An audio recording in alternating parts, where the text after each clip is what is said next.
Good morning, everybody. You are in the right place if you're watching the Diamond Factor Experience show with Barbara Beckley and experts. I'm adding that to the title because I always tell people anything that you do, maybe everything that you do in life, you shouldn't be doing it alone. You shouldn't be doing it alone. You get better results to me. This is just my opinion. This is the wisdom of Barbara Beckley. You get better results when you work with others because I don't know everything. And I don't have a problem admitting that. I don't. I'm not in every lane. Now, can I do it? Yeah.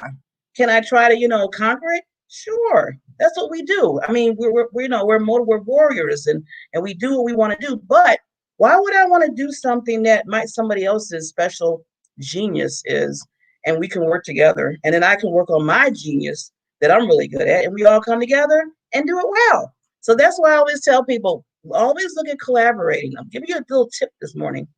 Collaboration is the key to moving forward in life. It really is. And when you find some good people that you collaborate with, that you can trust them, that they know what they're doing, that we have each other's back, it's always a win-win.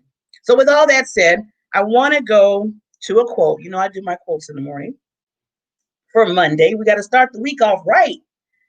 So this is one of my favorite quotes from Maya Angelou. I love every time I see this quote. It's like next to my computer because it always reminds me on what I need, how I need to say things to individuals. And when I present or when I speak, this is what I always think about when I'm doing that. This particular quote. It says, "I've learned that people will forget what you say, people will forget what you did, but people will never, never, never, never forget how you made them feel." So always think about that. Sometimes, I'm talking right now, you might forget some things, and that's just how it is sometimes. And you might even forget what I did. But if you had made a person feel a certain way, a loving way or a caring way, it's so easy for them to remember what you left them when you make them feel a certain way inside. So hopefully that makes sense. And I love that quote because every time I'm speaking, I always want to make sure I'm giving value to people, that I'm talking and giving them something they can use. But I want them to feel something. So when they go out, they be like, wow, I feel different than I did when I came in to hear this person speak. And they gave me some golden nuggets, they gave me some wisdom, and now I can carry it on and move forward in my life. So always remember, it's the way a person feels, it's going to remember that forever. And that note, we're going to get started. Here we go.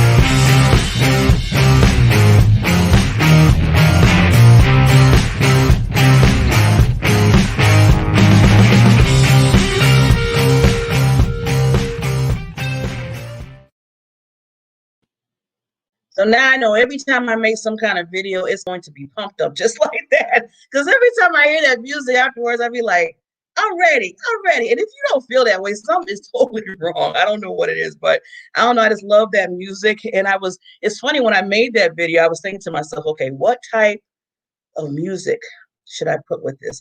Should I put something soothing and loving, or should I put something like just a little jazzy because I love jazz? So I was thinking about the jazz. And then I said, you know what? I want to rock it. I'm just gonna put some rock stuff in there, and I love rock and roll too. So I'm all over the board. But I just said that I wanted something that's gonna punch.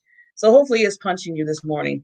Now, before we bring on our Monday expert, which is the wonderful, magnificent Big Paul, I want you to keep this in your mind. I want everybody to think about this. Staying positive, especially now. Especially now, this year has been a roller coaster, and I'm just saying it Everybody's been going through that roller coaster mode. But through everything that's going on, I want this to stick in your mind. I really do. And I know you're probably saying, but it's kind of hard, Barbara, when everything. No, I'm always saying, while everybody's going left, let's go right. Everybody's fearful. Everybody's thinking about this. We need to take it to another level. So let's stay positive. Think about the genius things that are in you, the talents, the gifts that you have that you can even now move forward and make them a higher level.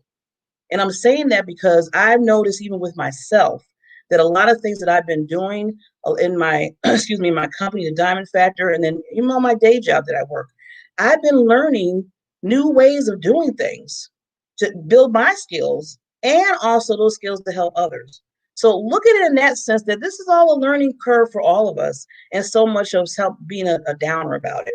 So with that said, I need to do my sponsor, and I'm going to bring on Mr. Magnificent Iqbal here to tell us he's going to tell us some good tips about personal branding. And this whole show is going to be dedicated, all the sponsorship, most of the sponsorships, to the Tour of Love, the Chemo Buddies for Life nonprofit organization. I am a volunteer of that group, and they're starting their 36-hour give-a-thon today. They start 2 o'clock Pacific time all the way till the next day, I think midnight until the next day. I'm a part of it. I will be up with them. Oh, wish me well. But we are trying to collect money for the Chemo Buddies Foundation. So this is why there's going to be a lot of different things going on each hour. They're going to have something different. You're going to hear some stories. You're going to hear a lot of good information from people and really understand when people go through cancer, what kind of journey they're going through. And it's so important that they have somebody with them. And that's what that organization is about, is always putting people together to make sure they're not alone when they're going through the cancer journey. So I'm dedicating this particular show to sponsor some of that so you can see what's going on. And hopefully you can come online, because it's going to be online. It's broadcasting everywhere. It's on E360 TV. It's on Roku. It's on a lot of channels. So let me show you a clip, and then we'll get right into it, Iqbal. What the world needs now is love. In the spirit of the 60s, this 36-hour non-stop event reaching 80 million screens on E360 TV. This is the Tour of Love. Showcasing top Billboard artists, comedians, including the Guinness World Record fastest talker. Stop. You have set the Guinness Book of World Records. And special tributes. What's for supper? Baked possum and sweet potato. A huge cast of talent. We're all coming together to support all those experiencing the impact of cancer. So join us November 30th on E360 TV and a multitude of other platforms. This is your invitation. We're changing lives, changing the world. This is the Tour of Love. Yeah, I need my 1960 gear on. The whole theme is around the 60s, 70s, where it was talking about love and the flower children and everything like that. And they wanted to dedicate it to that because, we all want to show love in the world, and it's needed right now. So with that said, let me know further. Let me stop talking. And next person that you're going to hear is Mr. Iqbal. Here we go.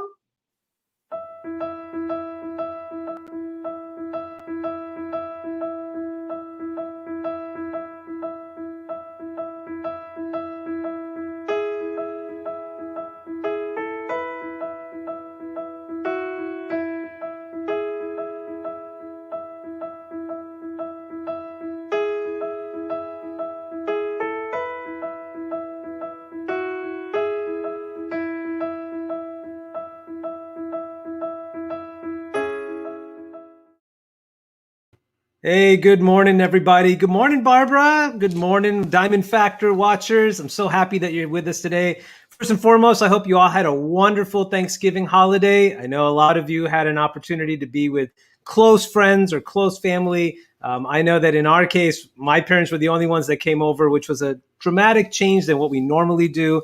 We usually have more people that come, but of course, this is a different year, as Barbara has pointed out. We're all very aware, but very excited to have you on board today. Hope your bellies are full, your hearts are full of love, and your home is full of warmth. Today, I'm going to start off by talking about a really important topic, and that's going to be about interviews. And like Barbara, I have a tendency to gravitate towards quotes. So I want to start off by talking about a man by the name of Cy Sims. Maybe some of you have heard of Cy. He was once upon a time the CEO of two companies, Sims Furniture and Filene's Basement. And one of the things that I really admire about business leaders and CEOs is that they have a really good tendency to come up with some phenomenal quotes. And one of the things that Cy said that really stuck with me and has lasted throughout the decades has been his quote for his company, for Cy Sims, and that was, "An educated customer is our best customer." Like I said, I've always loved that phrase. And when I'm helping my clients prepare for either a first level interview, a second level interview, and sometimes if they're lucky, they get to that third level, I always remind them that an educated candidate is a company's best candidate. So understand this, being selected for an interview, it's no longer an easy task, especially in a post-COVID economy. In fact, in March, our national unemployment rate was around 3.6.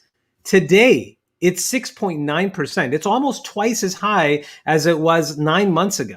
And what that means is that in our current unemployment rate, there are many more applications that recruiters and hiring managers are reviewing and sifting through, and they're screening more stringently to select the same or less number of candidates for a conversation, hopefully that will be meaningful and insightful. So those interviews that they schedule, they're still the same number. They just have almost twice as many applicants. And when they call you in, they really want to see who you are and how smart you are. The interview itself is an opportunity for you not to just showcase your skills and your strengths, but also to showcase your knowledge, passion, and intelligence. Having a solid understanding of the company you want to work for, recognizing their achievements as well as their current challenges, and building a relationship with the people across the table that are interviewing you, all within less than 45 minutes, that requires research, due diligence, and a keen eye for attention. So, what can you as an educated candidate do to prepare for your role? Where can you find these detailed bits of information about the company that you're eager to work for? And how can you uncover information about your interviewers in advance so that when you are in front of them, not only do you make a good impression, you also share with them insights that you have about themselves and their achievements? Well, we're going to answer all of those on today's show. Hi, everyone. My name is Iqbal Acha. I am a career consultant, a leadership coach, and a personal branding expert. And for the past 20 years, I've been helping Fortune 500 companies, small businesses, and nonprofits attract new audiences, hire talented people, and develop a new generation of leaders. Today, I help students, professionals, and executives just like you advance their career, build a better brand, and create a leadership legacy. So let's again talk about these different avenues of how to become an educated candidate. It's a really cool term because I think that most people, when they're going through a job search process or they're looking to advance their career, their sole focus is just getting past that first hurdle. Look at me. I am a qualified candidate because in your mind and on paper, meaning your resume, you've demonstrated and presented a case of excellence. You've showcased your experiences, your skills, your knowledge, even some awards and achievements, and that's great. But that's only to get you your foot in the door. Now that you're in the door, now that a company has seen who you are, they need to be able to connect with you. They want to be able to understand what makes you so special, because there are 2, maybe 3 other people that they're going to be talking to at the same time that either have similar, exact, or different skill sets that have gotten them past that first hurdle. Now, when you walk in, and we're not going to talk about how to actually answer questions in an interview today, because that is another topic for another episode. But today, I want to talk about what you can do to prepare for that conversation, whether it's a one-on-one interview, whether it's a panel interview, or even if it's just a pre-screen with a recruiter or your final interview with the CEO. It's important for you to make sure that you know everything about the company, about what it's currently experiencing, about some of the great things that make this company one of your number one choices for having an employment career or a career longevity, and of course, what it is that you can bring to them as well. So I want to talk about 7 different ways and 7 different pools of talent that you yourself can go and do research on. So when you are in front of an interviewer or an interview panel, you present to them your knowledge and experience and wisdom in a fashion that makes them really understand that you've done not only your due diligence, but that you're one of the best candidates that they've ever seen. So let's talk about number 1. The first thing that I always recommend to want my clients, as well as candidates that I'm speaking with, is make sure that you understand what the company stands for. Most companies have a culture, a mission, and values. And you can find these on almost every company's website. Now, what are these things? Company culture is the way that a company prides itself in terms of how they treat their employees, what they believe is the right mode and the right environment that they create for their employees, and most importantly, how they foster talent and intelligence and a spirit of family within their organization. Now, whether we're talking healthcare companies like hospitals, retail pharmacies, nursing groups, or we're talking in the industry of finance, sales, sales, finance, or even manufacturing. Every company has its own culture. And sometimes that's driven by the employees. Sometimes it's driven by the leadership. But most cases, it's a conglomeration of 2 different groups. Everyone wants to strive to have a family environment, but every family looks different. So understanding what a company's culture looks like is very critical, because they'll want to see if you are a good fit for what their organization believes in. Let's talk about values and missions. Every organization will have a similar mission within an industry, right? So if we're talking healthcare organizations have a focus on providing the best healthcare service, healthcare products, healthcare knowledge and information to their patients, but they all do it a little bit differently. And in fact, having a mission and understanding what that mission is and citing it verbatim allows you an opportunity to understand and showcase that you recognize what's important to that company when you're interviewing with them. Values is a third component, right? Values is what companies literally come straight out and say, these are the things that we hold most near and dear. For some companies, they value integrity. For some companies, they value family or tradition. Other companies value the spirit of creativity. And for different people, these are things that will resonate with them. Having the time to go and look on their company's website and literally saying, what is this company's value, mission, and culture, allows you intelligence or intel that will make you a more educated candidate. Another avenue that you can be able to help yourself become more educated about the company is knowing what the company sells, right? Whether you're going to be working for a retailer, a wholesaler, a products-based company, a service-based company, it's amazing how many candidates over the 20 years of myself interviewing students as professionals and executives walk into an interview telling me how great they are. And when I've asked them, so why do you want to work for us? They have no idea what we do, who we focused on, or what sort of products we sell. And this is not a very labor intensive process.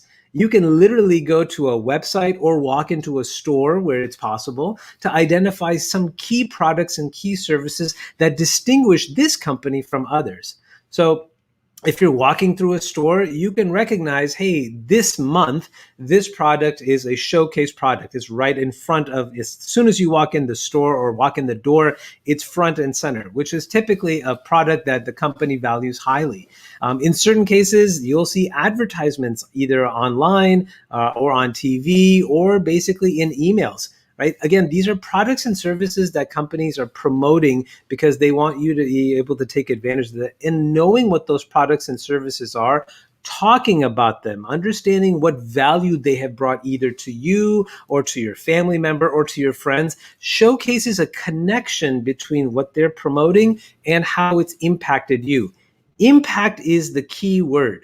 Right? In any conversation that you'll ever have with an interviewer, they want to see what it is that attracts you to their company. A product, a service, even a mutual client can help you establish a connection, showcase what value they've brought to you, how it's made a change in your life, which then develops a deeper relationship with you and that company. So talking about clients, products and services is another way for you to become an educated candidate and help them build an understanding of what value they've already brought to you. Now, we've talked about this previously in other episodes, but I think it's important that we mention again having an insider's look as to how the company is doing. Remember, we talked about getting employee evaluations or employee notes and employee recommendations. We talked about Glassdoor as a prime example. Even Yelp and Google have reviews, both from customers and employees, that talk about what they enjoy or what they appreciate about that company. But Glassdoor is something special. Glassdoor not only showcases employee evaluations, both pros and cons, they also have a star rating from an employee about what they think of the company and what they think of their CEO. I have had multiple candidates and I've encouraged multiple of my clients to use that as part of their talking points. So when they go into an interview, typically one of the first questions that an interviewer asks will say, "So Iqbal, we're so happy that you're with us today. Tell us, why are you interested in working for our company?"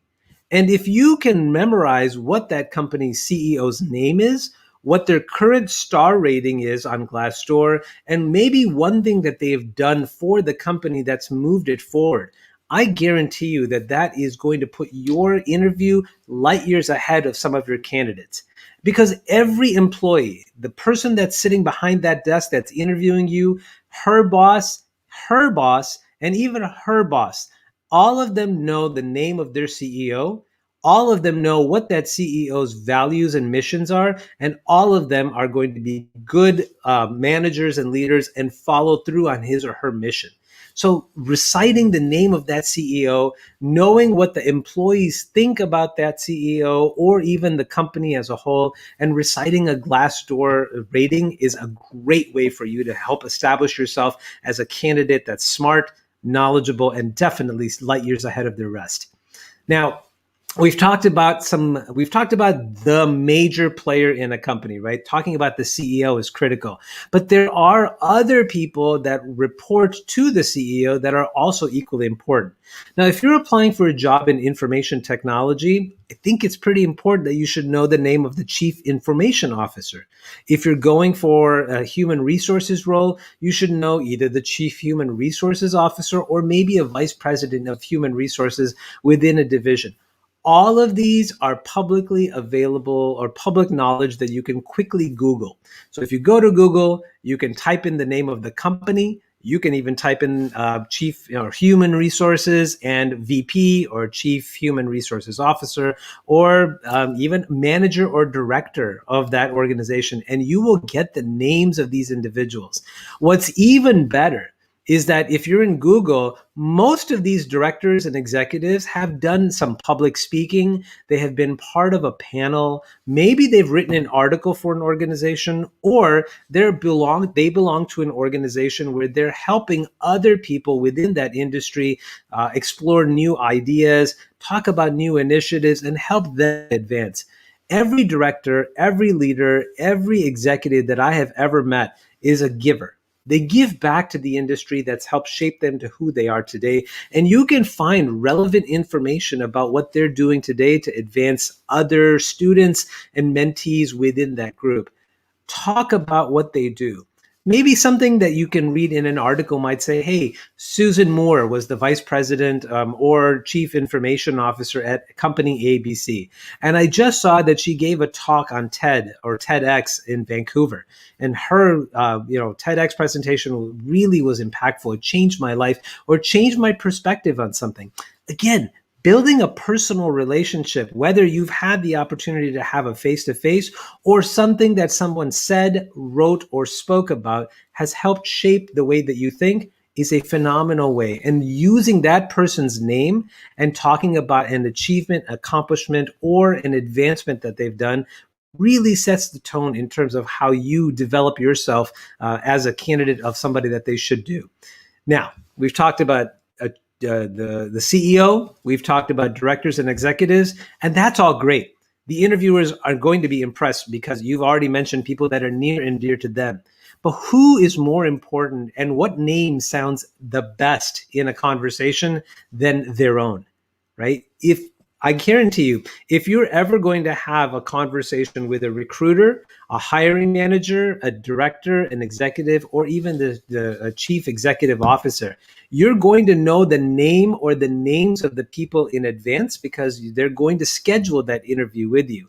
And this is a huge advantage for you. You can Google or go to LinkedIn and research that person. Again, the same process that we talked about for directors and executives should be applied for your interviewers. Now, maybe there's a mutual connection. So, for example, if you know that you're going to be interviewing with John Doe, go to LinkedIn. Find John Doe on LinkedIn and take a look and see what he's done. Maybe he graduated from the same school that you did or someone in your family did. Maybe that individual, it belongs to a professional association that you do. Maybe you'll see that he's achieved an award. Maybe you'll see that he is actually a preceptor, or he's actually teaching students today from 2 or 3 particular schools because he has an affiliate or an adjunct professorship at that school. All of these are great talking points because no matter what you choose, there is something about that person that you can give back. You can say, hey, you know what? I'm really excited to be interviewing with you today, John, because I see that you actually came back to my alma mater to talk about a presentation on profit and loss statements. And I wish I'd had that when I was a student, but you're doing that today, and that means a lot to me. Now, suddenly, not only have you provided a compliment to your interviewer, but you've reflected some knowledge that you have about this interviewer that makes him know that, hey, this guy didn't just walk into this interview cold. He's not here just to tell me about what makes him great. He also wants me to feel good. And no matter who you are, no matter what position you're applying to, you're going to be working on a team of other individuals. And no matter how great your day is or how challenging your day is, your job is going to be to help other people feel good on your team. So why not start now? Why not help your interviewer make him feel good? And that will help you as well develop your relationship with this individual. And it will also help you showcase that you've done your due diligence. So we've talked about a few things, right? We've talked about the, understanding key players of the organization. We've talked about, the company's culture, missions, and values. We've talked about knowing what the company prides itself on, what it sells, and how you'll be playing a role in that. We've talked about researching the company's reputation on websites like Glassdoor, and of course, doing the interview itself. But there's still a few more things that I think are pretty critical for you to do. Number 1, or number 5, number 6 in this case. When you're applying for a job, most people have a tendency to simply go to the job description, see the title, jump past the job description and say, hey, what are the minimum qualifications and do I meet them? And if the answer is yes, great, I'll go ahead and apply. Well, slow down because there's a huge section in the middle called a job description and a company description. And I want you to make sure that you take your time to focus on the company description and the job description. And here is why. In both of these sections, these are legally approved HR written descriptions about the company and about the job. And I think it's very critical that if you're going to walk in to be able to showcase yourself as the ideal candidate, that you have to be able to speak to what the company from an HR and a legal side are expecting of their company. or of their employees. So remember, we talked about cultural fit. This is how you can identify what fit or what values a company's culture looks like. Right? So go to a job description, recognize what it is that the company or the hiring manager will be expecting of their future employee, and then look at the company description to talk about what it is that they value the most. Use that verbatim, word for word. You can actually define it, memorize it, and then give it right back in that candidate conversation with the interviewer to help them understand, like, wow, you really know who we are.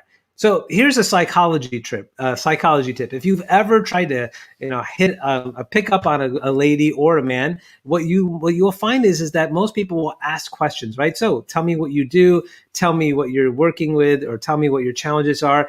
And people will use that back in order to say, so I really understand that you're struggling with this, and this is what you're doing today. And people just want to be heard.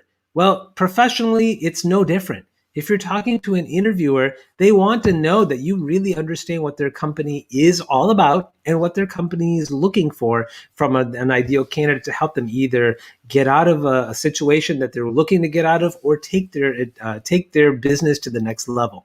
So recognizing what the skills, experiences are all explored in a company description and a job description.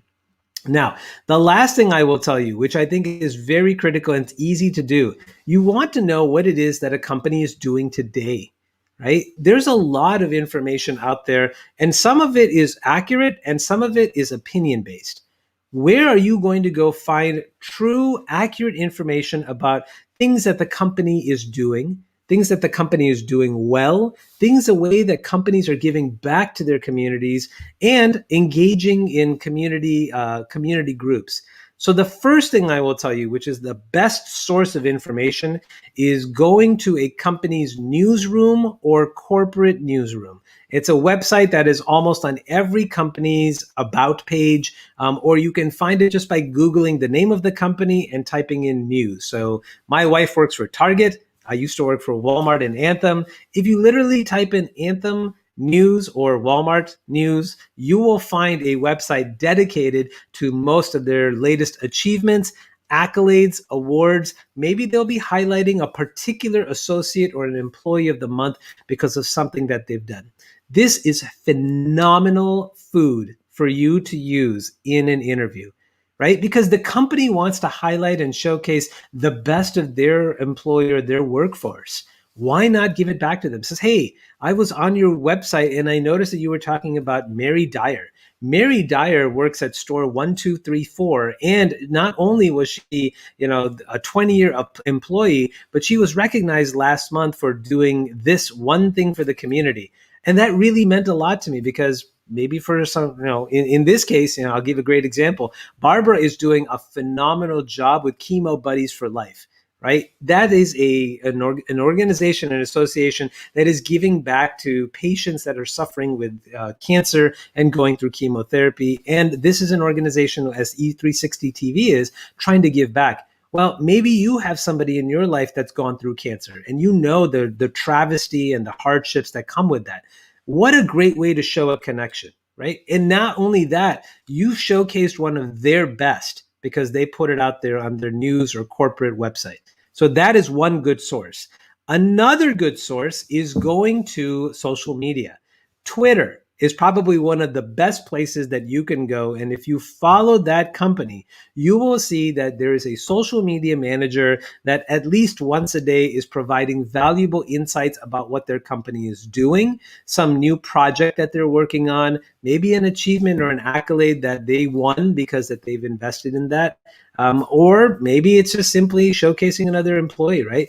Again, if you are short on time, go to Twitter, you can go to Facebook, and you can even go to Instagram and go directly to the official company page of that organization.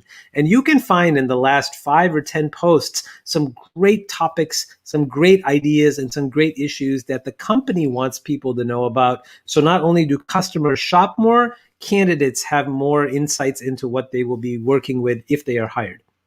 And the last thing I will tell you, although we have talked about this before, I think it's, again, really important to have a solid understanding about recent events.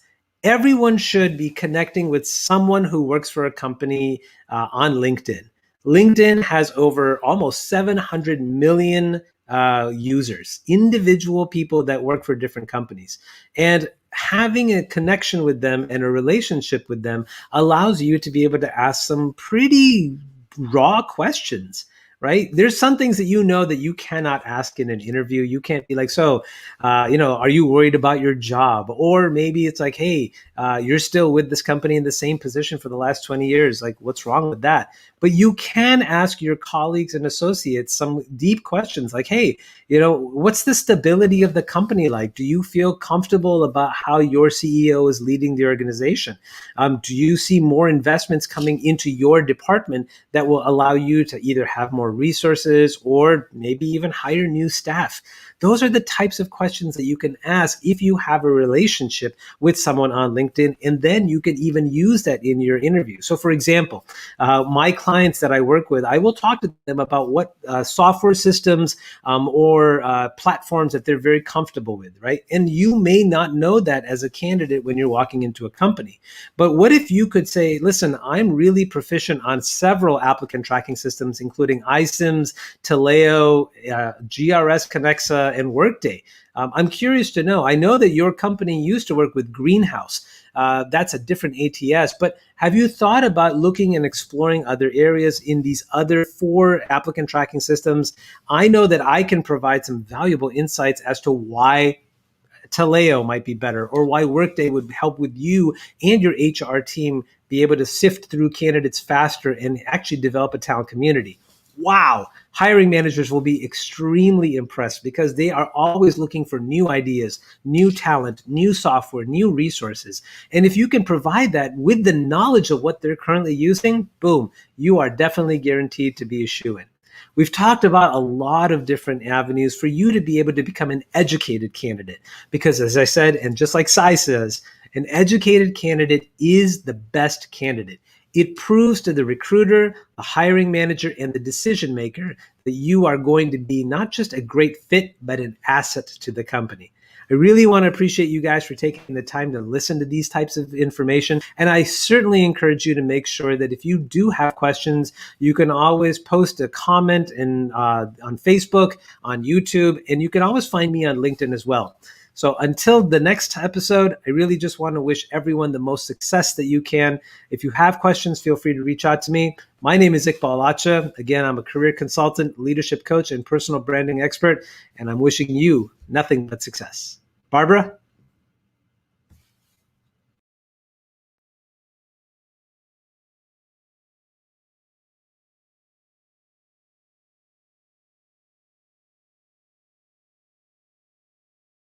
Unmute.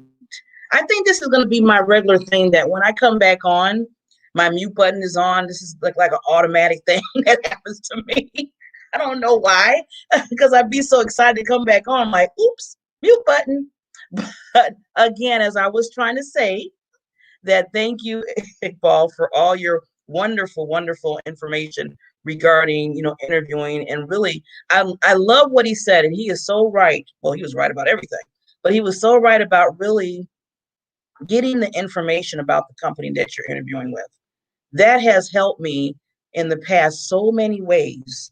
Even if, and sometimes, I did it like and I'm going to just give myself away. Sometimes I would do it like the night before, just to do the research, say, okay, at least I need to know who the CEO is. I need to know what they do, their value. Boom, boom, boom, got it. So then I remember, and then I come off like I'm the expert of the company.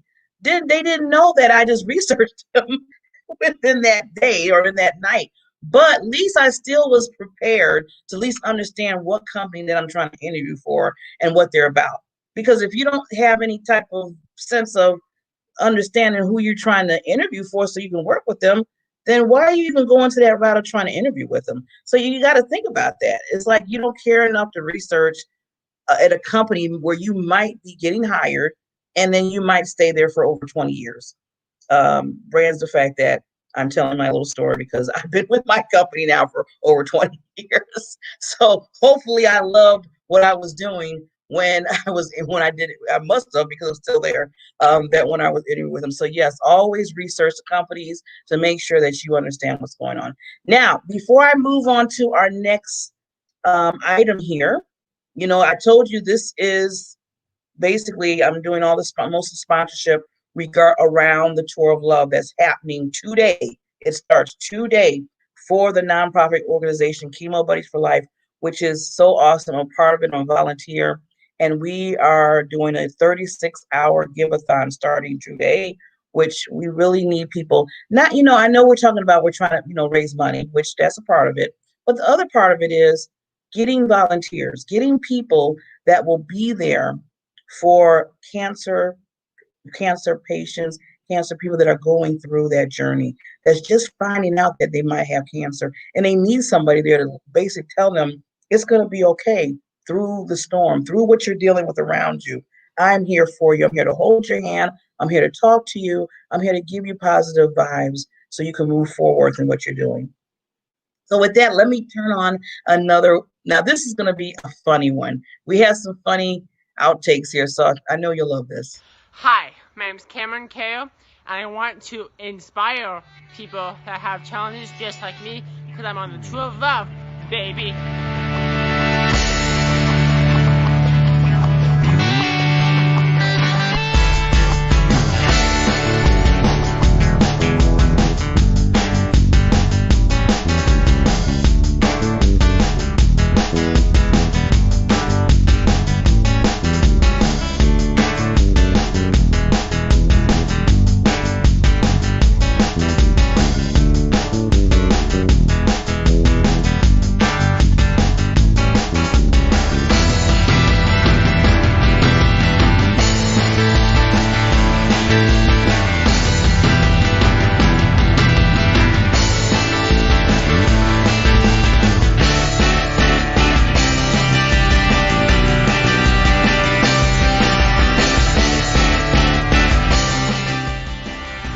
Peace, y'all. I'm Shelly Reese, and this is my groovy nephew, Cameron.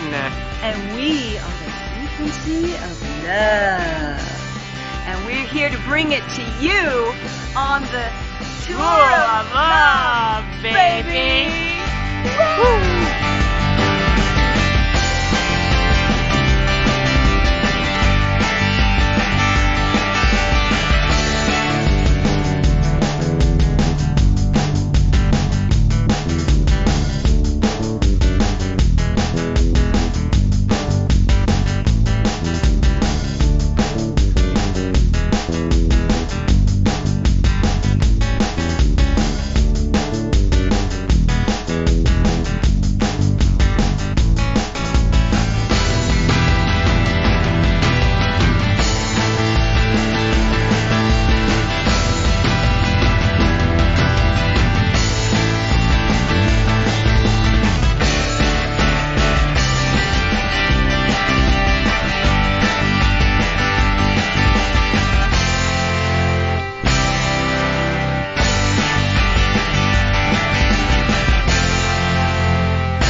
The tour of love. I remember I was doing dancing like they used to do.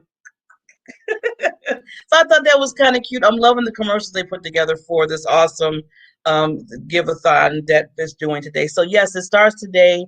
Like I said, the premises was basically to remember to bring the love back, and I know that was the whole key to what they're doing. Is the theme is because we need to bring the love back right now. There's a lot of things going on, and people are kind of like everywhere right now.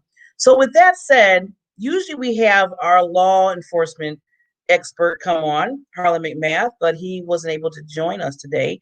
But I always have something for you that's going to hopefully inspire you, give you awareness, or just something to think about.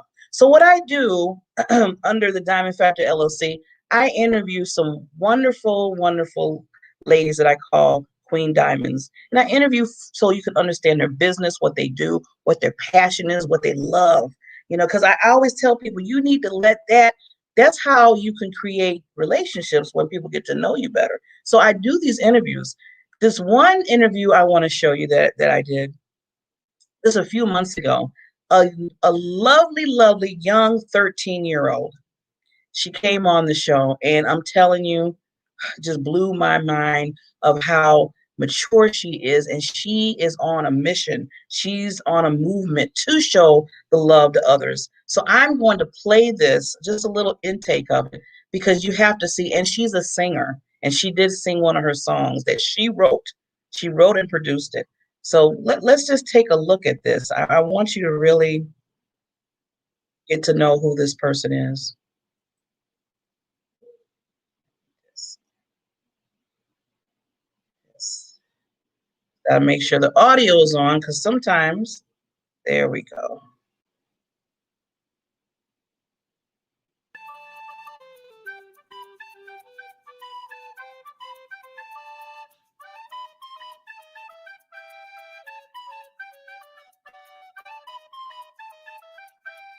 So Bolu is a 13-year-old singer-songwriter from Canada who between March and June of 2020 wrote 2 songs on important issues as we know, the coronavirus and the Black Lives Matter movement. Her latter song titled Make It Right as the 2020 What Have You Become, and goes on to ask, why are people so cruel? Touching on the listeners and her gentle call to action. Welcome, Queen, little Queen. I call all ladies queens, and you are a young queen. Thank you for coming on. Thank you for having me. Thank you. You are just out there just doing it and just making all the adults look bad. You're making all the older people have to get up and take some action here. So I am just so proud of you. Before we even start, I just, when I seen that you were coming on the show and reading and listening to your music and your song, especially about Make It Right, it's like you're just from like a different generation that just came in and said, look, you got to get this together. You got to listen to what I got to say. So maybe towards the end, you might be able to sing just a little bit of Make It Right. Hopefully, if you feel comfortable. But let's just get into asking some questions from you, because this is, like I said, I'm amazed. You're blowing my mind right now. So now, like I said, at your age and being this amazing singer, as I keep saying, please explain what inspired you to do what you do and wanted to sing and take on this journey. Okay, well, I always love to sing. I've been singing for like so long. So I've always like just wanted to find ways to inspire people and like teach people in a way about things and like what's going around in the world, because there's a lot, we wouldn't know a lot of stuff if it wasn't for people sharing stuff. So what I did is I wanted to sing, and I used my music to share different stories and different perspectives that I have on different things. So I just wanted to share it with the world. That's so awesome. Your voice is so beautiful. Like I said, I listened to them songs just the other day, and it's not just only the singing that you're singing, but you have power behind it, and there's a meaning for it. So going right into that, I know you wrote the 2 powerful songs concerning, what the world is dealing with right now. We have the virus, unfortunately, and then Black Lives Matter, which is the whole injustice, what's going on in the world, as you can see. So, what made you use your voice, especially at the, like I said, age of 13, to just say, you know what, I'm not only going to sing and write, but there's a movement behind here. So what made you just say, I need to do this? Okay, well, for my first, like the coronavirus song, what made me want to write that one is I just wanted everyone to know that we're all in this together, and that they should do the right things and try to stay safe to the best of their ability. And so that's the reasoning behind that one. And then for Make It Right, I was just seeing everything that's going on. And, you know, it's mind-boggling because it's been going on for like generations to generations, and it's still the same things happening, and you would think it'd get better, but I just, enough is enough. And I saw all the riots and everything just going on. And I was like, you know, this is not it. This is not right. We need to get better. We need to change, and we need to actually start loving each other, become a community, and just spread love and kindness, because that's the only way that we can, you know, get better and heal. So I wrote a song and I put it on YouTube, hoping that people would see it and hoping that people would get the message. I wanted them to take away from it, and they'd understand it, and they'd feel, you know, the pain, or they can't even feel the pain, partially the pain of what people have been going through. So that was my reasoning behind that one. Wow, wow. Yeah, it is sad. I mean, just for you, I know you're looking at this on TV, you're hearing the news because it's all over, and you know that, and people are dying from this. So, you know, with you being your generation, now what would you tell, you know, your age group, in all generations, not just your age group, you know, what do you think needs to happen to kind of make this change? To kind of change it from, like you said, showing the love and everything. What do you think really needs to be done? I think we need to accept what happened in the past and what's continuing to happen. And we need to really just understand, everyone needs to just understand what's happening and not like look at it as just something, another thing happening. And you need to, you know, take notice of it, even more notice. And then that's when you can start forgiving and, you know, spreading love and healing. And yeah, so I think the first step is to just acknowledge, then, you know, then you can forgive, and then you can heal. Now, I know, you know, you have other, you know, your friends and everything that you hang around with. Do you like, you know, talk, do you all have like those type of talks and kind of make some changes like within, like when you go to school, or, you know, I know you're probably, I don't know if you're homeschooled right now, but Yeah. do you have those conversations with your friends to get them to understand that as well? Well, not really. Like, I mean, we do the typical, like, just being kind to your teacher and classmates, but no, not necessarily those type of conversations. Now, do you think, because since you're doing it, because you are, believe me, you're doing a movement here, you are making a big change. So do they say things to you? Because it's like this is different than the, like you said, the normal day that you would talk to your friends. What do they say to you by what you're doing as far as your music and and that's good. So now, before I ask this other question, would you mind singing us a little bit of one of your songs? Really good for you. Mm-hmm.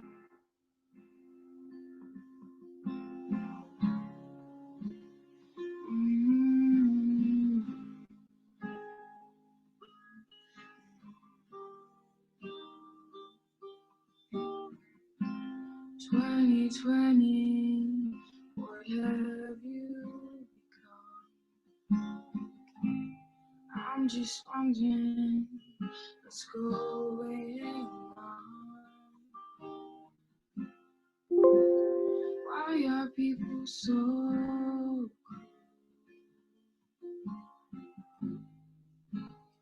What was done to you?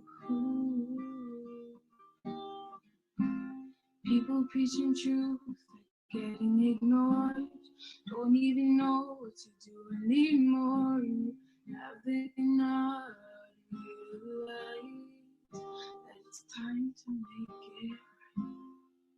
What am I seeing from my eyes? When will they just apologize? Enough of all this crime. Now it's time to make it.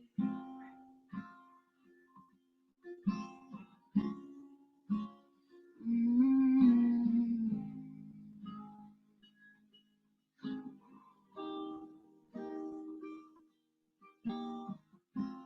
2020, what have you become?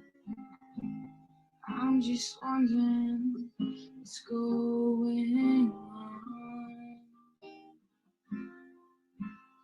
Why are people so cruel? What was done to you?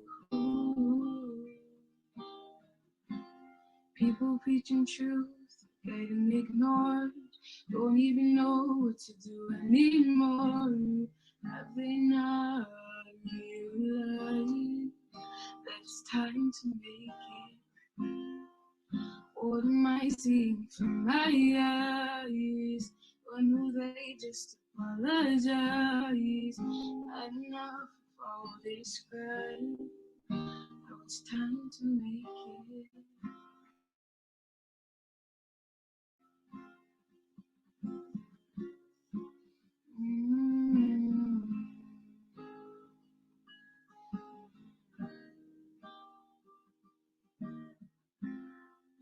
Enough of wasted lives.